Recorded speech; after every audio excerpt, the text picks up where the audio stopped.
Você com certeza está por dentro do desastre climático que aconteceu no Rio Grande do Sul nesse mês de maio de 2024, né? O estado virou um verdadeiro cenário de guerra, de destruição por causa das chuvas fortes e das inundações. Inclusive, o governador do estado declarou que vai precisar criar um plano Marshall, que foi justamente o plano de reconstrução da Europa depois da Segunda Guerra Mundial. Mas a verdade é que se nada mudar, né, se a raiz do problema não for modificada, vão ser necessários muitos planos Marshall daqui para frente. E isso vale para todas as regiões do Brasil. Eu não sei se você sabe, mas parte do estado do Rio Grande do Sul já tinha sofrido com inundações 3 vezes no ano de 2023. Uma delas, inclusive, foi em junho, né? A outra foi em setembro. Depois a gente teve uma em novembro. Só na inundação de setembro foram registradas 54 mortes. E agora, em maio de 2024, as pessoas estão perdendo suas vidas, suas casas, seus bens, pela 4ª vez em um intervalo de menos de um ano. O número de mortos por desastres naturais no Rio Grande do Sul nos últimos 11 meses é mais de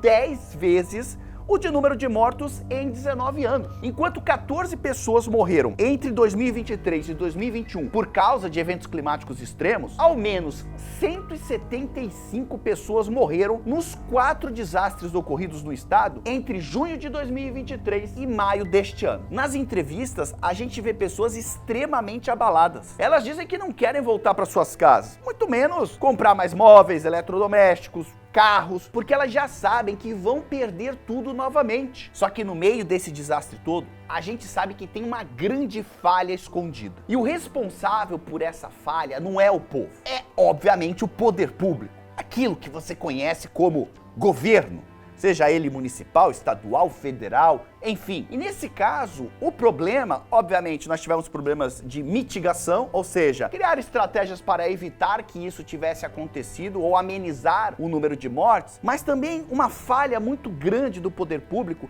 é permitir que as pessoas reconstruam as suas vidas no mesmo lugar do desastre. Porque mesmo já tendo acontecido outras vezes, muitas cidades gaúchas estavam totalmente despreparadas para essas chuvas extremas. Elas não sabiam nem quais eram suas áreas de risco, ou quem seriam os primeiros moradores a serem atingidos pelas águas. E algumas ações políticas ainda agravaram mais a situação. Em 2021, só para você ter uma ideia, o governo estadual ele realizou uma série de alterações na legislação ambiental. E entre essas alterações estava a possibilidade de autolicenciamento ambiental para diversas atividades e também a retirada da proteção de áreas próximas de unidades de conservação, como as encostas e os banhados. É muito provável que isso tudo tenha piorado o problema. Por isso, agora, a reconstrução dessas cidades que foram praticamente destruídas, algumas inclusive totalmente destruídas, esse plano ele precisa acontecer com um plano de adaptação às mudanças climáticas, adaptação ao novo normal. A gente não pode mais impedir que os eventos climáticos aconteçam, principalmente esses extremos. Eles vão continuar acontecendo e cada vez com mais frequência. Mas dá para a gente ser mais resistente a esses eventos. Existem estratégias para que a gente consiga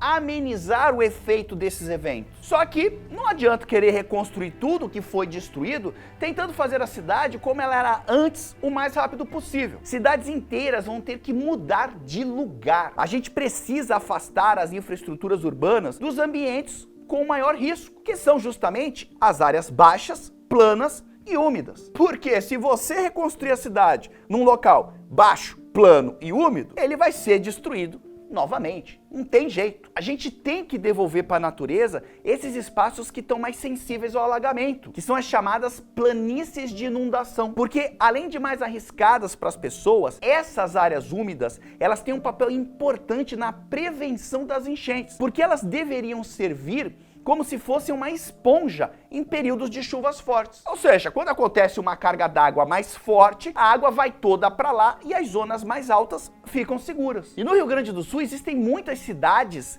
que são localizadas dentro dos vales dos rios. Então essas cidades, elas precisam revisar os seus planos diretores antes da reconstrução, com a ajuda de pesquisadores da área, que já estão alertando para esse problema faz muito tempo e ninguém quis ouvir. O governo, ele tem que estimular essas revisões. Talvez, sei lá, colocando elas como requisito para que as prefeituras acessem os recursos para a reconstrução. O olhar daqui para frente, ele precisa ser mais técnico. Então você precisa construir pontes mais altas e robustas, né? Estradas mais resistentes. Outra coisa que todo mundo fala é que é para colocar sirenes de alerta para as pessoas evacuarem suas casas. É claro que isso é importante, mas tem um efeito limitado se ele não vier acompanhado das outras mudanças que são mais drásticas, né? O que adianta você ficar avisando as pessoas que toda hora elas saem das suas casas se elas vão perder tudo? Se não, virou um negócio assim, você fica toda hora apitando sirene, avisando a galera que vai ter enchente e a casa de toda essa galera vai sendo destruída o tempo todo. Então só sirene não é a solução. A China, por exemplo, ela testou uma ideia muito bacana para resolver esse problema das enchentes há cerca de 10 anos. Em 2015, o governo escolheu 16 cidades para testar o projeto Cidades Esponja, com áreas capazes de absorver e reutilizar a água das chuvas. Então nessas cidades eles fizeram várias coisas para controlar melhor a água da chuva, como construir estradas e calçadas que absorvem a água, usar telhados verdes e áreas com muita vegetação para ajudar a absorver a água. Um estudo científico avaliou que esses projetos em várias cidades chinesas, como Xangai, Zhoushan, Suzhou e Xi'an, e descobriu que a água que ficava parada nas ruas reduziu cerca de 70%. Ou seja, a ideia deu certo. E um projeto como esse ajudaria em outro fator que é muito importante para o Rio Grande do Sul, que é o armazenamento de água. É isso mesmo, armazenamento. Parece algo bizarro, mas me escuta. Porque você pode estar pensando, pô, vai armazenar justamente aquilo que está causando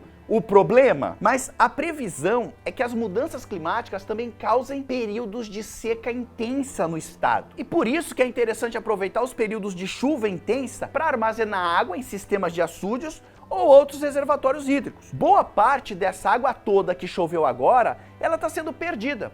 Em algum momento, ela vai fazer falta, porque está chovendo muito agora, mas vai chover pouco depois. E talvez a questão mais importante de tudo isso é convencer a população de que a nova realidade climática, ela veio para ficar. Tem gente que acha que isso aconteceu, só que amanhã passou e vida que segue. E não vai ser mais assim. A gente precisa reconhecer a nova realidade climática e garantir que a população esteja informada e engajada na construção de soluções. Investir em educar as pessoas sobre esses eventos climáticos extremos vai salvar muitas vidas. E por isso que eu estou aqui. E só para deixar uma pontinha de esperança para o futuro, para você não ficar, ai meu Deus, o que está acontecendo com o mundo?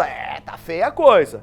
Mas muitas cidades pelo mundo já passaram por desastres ambientais gigantescos e se reergueram depois deles. Em 2005, o furacão Katrina devastou Nova Orleans, deixando a cidade 80% submersa. O sistema antigo de diques, mesmo com grandes muros de contenção, não resistiu. Desde 2006, foram investidos mais de 14 bilhões de dólares no sistema de proteção contra furacões e inundações nessa cidade. Agora os diques dão a volta completa no entorno da cidade. Em alguns trechos, eles ficaram 5 metros mais altos do que antigamente. E toda a estrutura foi reforçada. Em 2021, esses diques, eles passaram no teste com a passagem do furacão Ida. E a nova rede de bombeamento de água, que tinha falhado em 2005, funcionou perfeitamente, foi sucesso total. Aliás, né, sistema de bombeamento de água falhando, lembra muito o que está acontecendo em Porto Alegre. Parece que alguém esqueceu de fazer a manutenção lá nas bombas. Mas mesmo que pareça que a região se recuperou bem depois do desastre, o censo de 2020 mostra que a população de Nova Orleans caiu 100 mil pessoas em relação às 485 mil que viviam lá em abril de 2000. Ou seja, uma galera vazou. Além disso, os proprietários das casas da região ainda enfrentam uma tempestade financeira, porque eles ainda têm muitas dívidas que foram adquiridas na época do desastre com o furacão. Muita gente endividada na cidade. No outro lado do mundo, em 2011, um terremoto devastador atingiu Christchurch, na Nova Zelândia. A cidade ela ficou destruída e a reconstrução ela foi inovadora. A cidade inteira é totalmente adaptada para possíveis terremotos no futuro. Um dos exemplos mais notáveis na reconstrução desse lugar é o Centro de Convenções da cidade. Ele foi projetado para ser 100% resistente a abalos sísmicos e para utilizar recursos sustentáveis, como a captação de água da chuva e painéis solares. O centro é agora um grande símbolo da recuperação de Christchurch. Outra situação parecida aconteceu em Kobe, no Japão. Em 1995, o grande terremoto de Hanshin atingiu a cidade. O abalo, que durou 20 segundos, deixou 6.500 mortos, 300 mil desaparecidos e 30 mil feridos, e um grande saldo de destruição de 67 mil moradias. Mas depois disso, a cidade foi reconstruída de forma inteligente e se tornou líder mundial na gestão de desastres. E a gente tem vários outros grandes exemplos de cidades que ficaram em ruínas e se reergueram de catástrofes mais fortes e resilientes, como foi o caso de Lisboa, Jogjakarta e diversas outras. Então, galera, é possível. A crise climática, ela veio para ficar, para de negar, tá na tua cara. Então, a frequência de desastres naturais em todo o mundo, ela vai aumentar. Mas para se defender disso, a gente precisa usar o conhecimento que a gente tem disponível de forma inteligente. A reconstrução do Rio Grande do Sul, ela não pode ser só sobre consertar o que se quebrou, mas também sobre fazer um futuro melhor, mais seguro e cuidadoso com o ambiente para enfrentar os problemas que vão surgir. Agora, isso não vai ser fácil, e eu até brincaria aqui que talvez pensar nisso seja quase impossível quando a gente fala de Brasil. Isso porque, segundo o índice NDGAN, na comparação entre 184 nações, o Brasil está em 86º lugar no potencial de resistir e se adaptar às mudanças climáticas. No indicador de prontidão para a adaptação às mudanças no clima,